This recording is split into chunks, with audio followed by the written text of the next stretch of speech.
osoo waraana Turkii Raa'uf Baashaatiin bobbaafameen loluuti bara 1876 keessa lola cirrachaatti wareegame.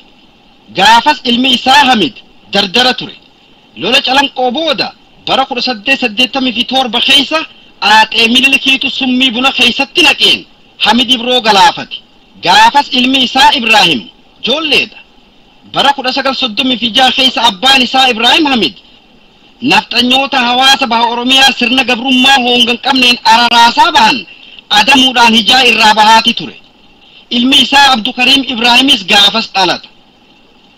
Abbaa isaa obbo Hamid Ibroo Shaxaatii fi haadha isaa Aadde Moominaa Eeborraahi bara 1936tti jechuunis bara Xaaliyaan biyya teenya weeraree dhuunfate sun keessatti baha Oromiyaa Honya gaara mul'ata.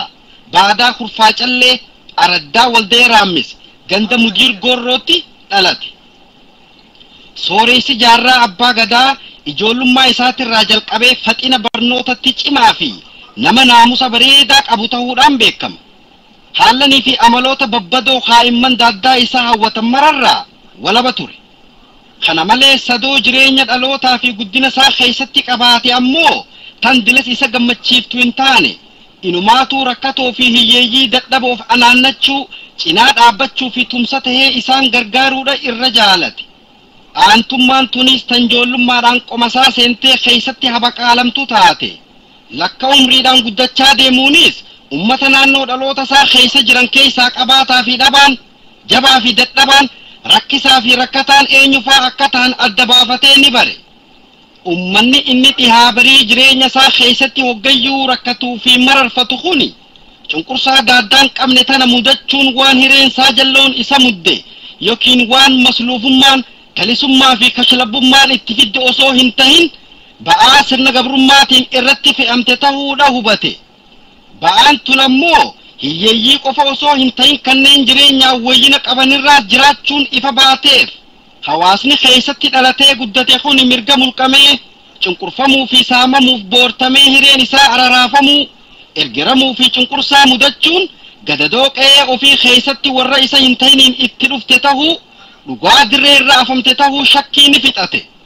Furmaanni yookiin wal'aansi dhibee tanaatiis qabsoo qofa ta'uus ni amane.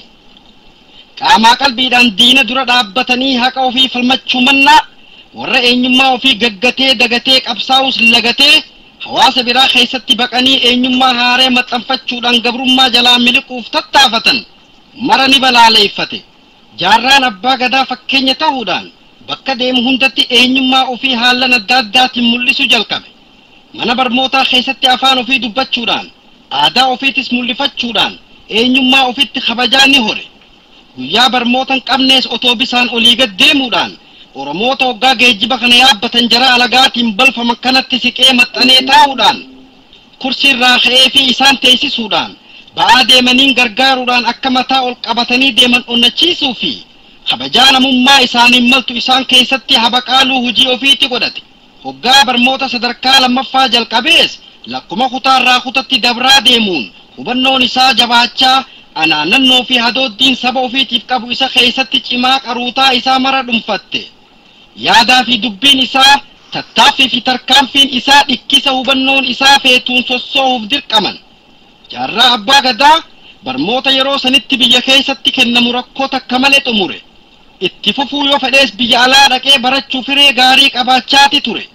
Gama biraatiin barnoota yeroo dheertuu barbaaduun osoo ifin rakkin biyyumattuu mooxannoo warra isaaniitiin barnoota caasmayaa fi taligaa hujii mootummaa bifa bareedaadhaan argachuuf dhibeen hin turre. Haa ta'u immoo yaaddoon mudannoon ummata isaa keessatti dhandhaarte hegeree ofii yaaduu daran qaruutaa isaa waan dhuunfatteef dhimma barnootaa guutumatti isa waakkachiiftee qa'ee dhalootaarraa godaansiftee lafa warri isaanii asaboot keessaa qaban irra qubachiif. Qubsuma godaansaan itti dhufte tanaanis hawaasa keessa qubatee wal baruu fi wal fudhachuun yeroo dheertuu irraan fudhanne. Mudannoon ummata gooroo oliitii fi gooroo gadiitiis tokkicha. Bakka lameenuu ergaramaan araraafamaan cunqurfamaa fi saamamaan ummata Oromooti. Hadooddii fi anaannannoon ganama isa keessatti habaqaalamtees yerumaa yerootti daran jabaachaati deemte.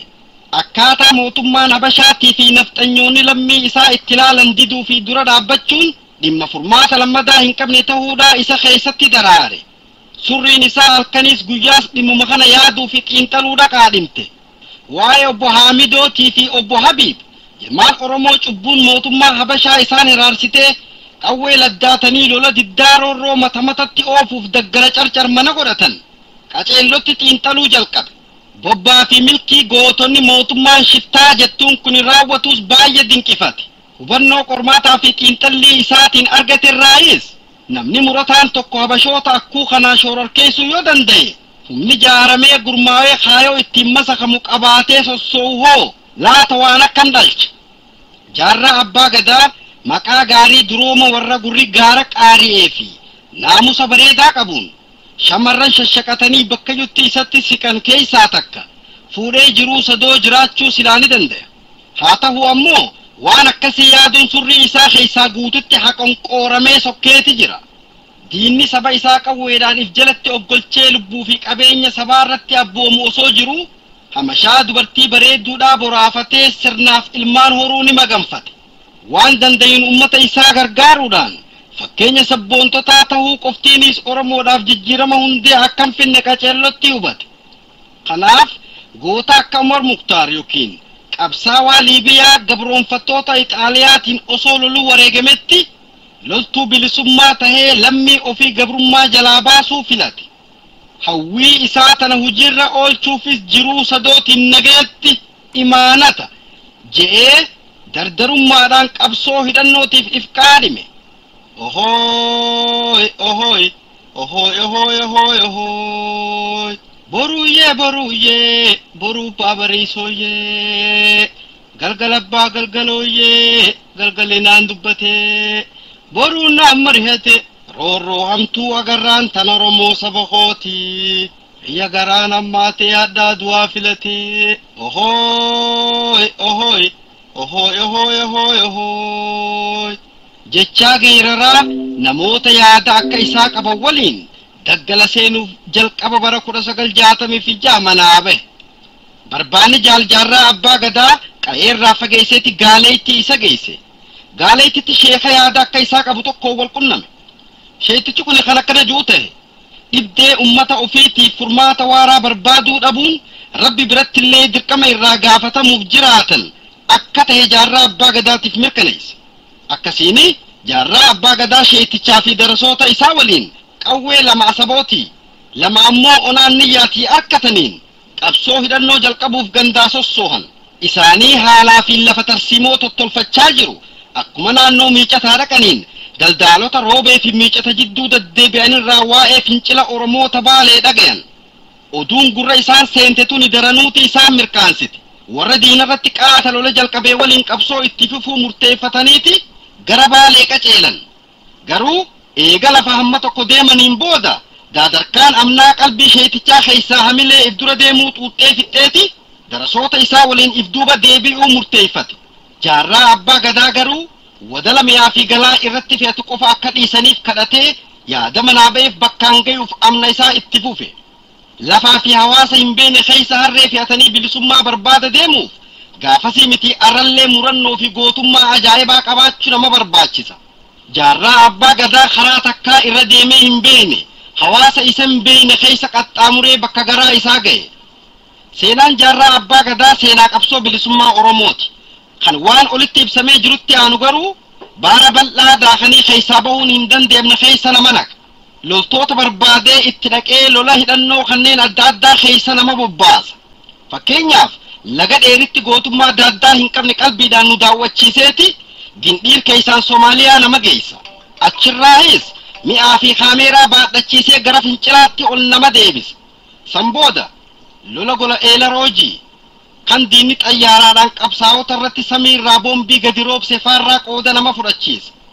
Waliigalatti hamma fincilli Oromoota Baalee humnaa fi tooftaa diinaatiin akka gara hin dhabinitti lola waraanaa adeemsifaman hunda keessa nama naqeeti dhuma bara 1968 Somaaliyaatti nama deebisa.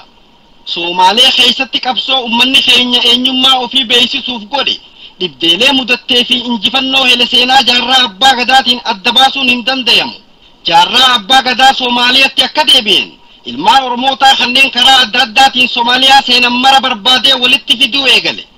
Isaan keessaayis kanneen qabsoo hidhannootiif fedhii qaban waliin mari'achuudhaan arfaasa 12 bara 1969tti bu'uura adda bilisummaa Oromoo lafa kaayan. Alaabaa faaruu alaabaatii fi faaruu biyyaa baafatanii leenjii isaan barbaachisu fudhachuuf ji'a amajjii bara 1970 mootummaa Somaalee jalaa mimmiliqaa tokko lamaan hulluuqaa magaalaa Adan seenan.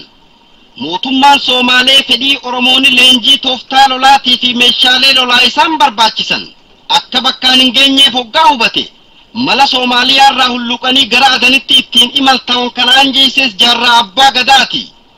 Seenaan jaarraa abbaa gadaa amajjii 28 bara 1970 Maqdashoo irraa nu fuuteeti gara magaalaa Adan nu geessiti. Adan irraas Iraaqitti, Iraaq irraa gara Suuriyaatti nu imalteessiti. Suuriyaatti jabhaa adda bilisummaa Falasxiinii walitti dhufaniiti wal baran. Itti aansanii leenjiidhaaf gara mooraa leenjii waraana Falasxiin seenan.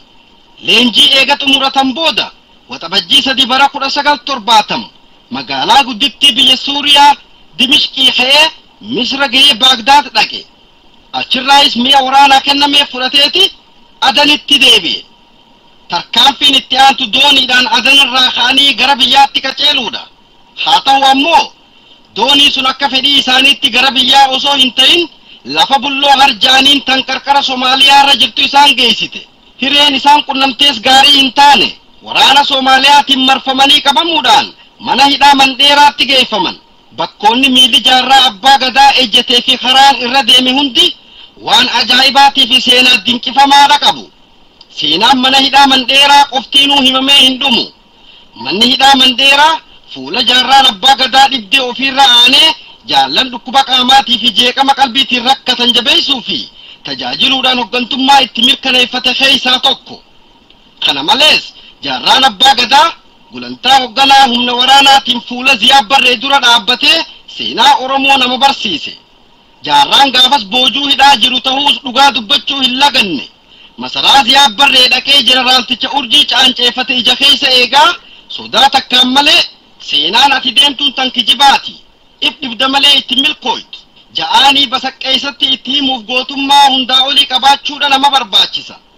Jaarraa abbaa gadaa goota onnee akkasiitiin uumamee faayame ta'uudha baranna. Seenaan jaarraa abbaa gadaa hidhaa bara 5 fi guyyaa 2 booda Mandheera keessaa nu baaseeti odoo bitaa fi mirgan jenne garaa keeka ganamaatti nu deebisa.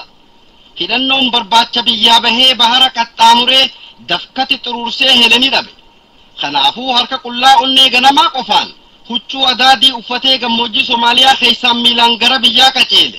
Moggaa dachiirraa hargeessatti achirraayis wacaala keessa tirachaa Hadraa Sheek Huseen tan tulluu Guleeditti harabaafachuuf kishibje.